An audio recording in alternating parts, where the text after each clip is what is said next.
Pernah kepikiran gak sih kenapa ya yang kaya kok kelihatannya makin kaya aja? Nah, hari ini kita bakal bedah tuntas buku modal di abad ke-21 dari Thomas Piketty. Ini buku yang benar-benar mengubah cara kita mandang kekayaan dan ketimpangan. Oke, kita mulai langsung dari satu grafik yang jadi pemicu utamanya. Jadi, ini dia nih teka-teki utamanya Piketty. Coba lihat grafik ini. Ini nunjukin porsi kue ekonomi yang didapat sama 10% orang terkaya di Amerika Serikat. Lihat deh bentuknya yang kayak huruf U itu, drastis banget. Awal abad ke-20, mereka pegang hampir setengah dari total pendapatan. Terus porsi mereka anjlok, tapi sejak tahun 80-an, angkanya meroket lagi. Ini bukan sekedar angka loh, ini tuh pergeseran besar-besaran dalam cara masyarakat kita mendistribusikan kekayaan. Ini misteri besar kan? Cerita yang selama ini kita dengarkan biasanya seiring waktu masyarakat itu jadi makin setara. Tapi data ini nunjukin kebalikannya. Kok bisa berbalik arah sedramatis ini? Nah, ini pertanyaan yang coba dijawab sama Piketty. Buat ngerti kenapa ketimpangan ini balik lagi, kita perlu lihat dulu cerita yang dulu diyakini banyak orang. Sebuah cerita yang jujur aja kedengarannya optimis banget tentang kapitalisme. Hampir sepanjang abad ke-20, gagasan ini yang paling dominan. Idenya simple, kalau air pasang naik, ya semua perahu ikut terangkat. Pertumbuhan ekonomi bakal ngurusin semua orang. Soal ketimpangan, itu cuma masalah sementara aja, nanti juga hilang sendiri. Begitu kira-kira pemikirannya. Ide optimis tadi bukan sekedar peribahasa loh. Ide itu bahkan dirumuskan jadi sebuah teori ekonomi yang sangat berpengaruh, yang nyeritain sebuah kisah yang sangat menenangkan. Nah, ini dia yang Piketty sebut sebagai dongeng kapitalisme di pertengahan abad. Teorinya namanya kurva Kuznets. Intinya tuh kayak bilang, udah tenang aja, sabar. Emang sih industrialisasi di awal-awal bikin ada gejolak. Tapi nanti juga kekuatan pertumbuhan ekonomi bakal otomatis ngurangin ketimpangan. Masalahnya, seperti yang ditemukan Piketty, itu semua ternyata cuma dongeng. Lewat kerja keras yang luar biasa, ngumpulin data pajak dari lebih dari 20 negara selama 3 abad, Piketty nemuin sesuatu yang mengejutkan. Turunnya ketimpangan di pertengahan abad ke-20 itu ternyata sama sekali bukan proses alami yang damai.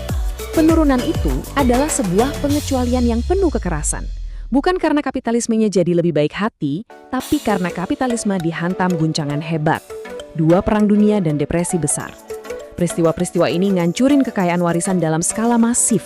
Pabrik dan properti hancur, kekayaan finansial lenyap karena inflasi dan pajak darurat. Jadi, itu bukan hukum alam, tapi sebuah anomali sejarah. Dan ini yang terjadi setelahnya. Begitu guncangan perang mereda, modal, yaitu aset kayak properti, saham, dan bisnis, mulai bangkit lagi. Coba lihat kenaikannya yang stabil ini. Kekayaan swasta sebagai bagian dari pendapatan nasional mulai merangkak naik lagi ke level sebelum perang. Panggungnya udah disiapin buat ketimpangan kembali lagi secara besar-besaran. Bangkitnya modal ini yang bikin Piketty mengidentifikasi apa yang dia sebut sebagai mesin utama ketimpangan dalam kapitalisme. Sebuah kekuatan pendorong yang sederhana tapi sangat kuat, yang cenderung bikin kekayaan jadi makin terkonsentrasi. Semuanya mengerucut ke satu rumus yang kelihatannya simpel tapi dampaknya luar biasa. R lebih besar dari G. Oke, kita bedah ya. R itu rate of return on capital, atau imbal hasil dari modal.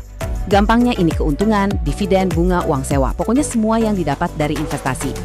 Nah kalau G itu economic growth atau pertumbuhan ekonomi. Seberapa cepat sih kue ekonomi kita ini membesar setiap tahunnya?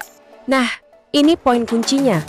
Kalau imbal hasil modal secara konsisten lebih tinggi dari pertumbuhan ekonomi, artinya kekayaan yang udah ada bakal tumbuh lebih cepat daripada pendapatan dari kerja. Atau, dengan kata lain, uang yang dihasilkan dari punya sesuatu, tumbuhnya lebih cepat daripada uang yang dihasilkan dari ngerjain sesuatu. Dan data sejarah mendukung teori ini. Piketty menemukan rata-rata imbal hasil modal, CR ini, ada di kisaran 4-5%. Sementara itu, pertumbuhan ekonomi jangka panjang, G, jauh lebih rendah, seringnya cuma 1-2%. Kesenjangan yang kelihatannya kecil ini, kalau dibiarin selama puluhan tahun, akibatnya bisa sangat besar. Seiring berjalannya waktu, dinamika ini secara matematis berarti kekayaan yang diwariskan dari masa lalu bakal tumbuh melampaui kekayaan yang diciptakan di masa sekarang lewat kerja keras dan nabung. Jadi, akumulasi kekayaan di masa lalu mulai mendominasi masa kini. Jadi, kenapa semua ini penting sekarang? Karena dinamika ini jadi tantangan fundamental buat masyarakat kita. Ini bukan cuma soal hitung-hitungan di atas kertas, tapi soal nilai-nilai yang kita anut bersama.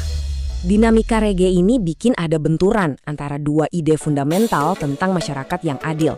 Di satu sisi, ada idealisme meritokrasi, di mana status dan kekayaan itu hasil dari usaha dan bakat individu. Di sisi lain, ada realitas masyarakat warisan, di mana keuntungan terbesar datang dari harta yang kamu warisi, bukan yang kamu hasilkan sendiri.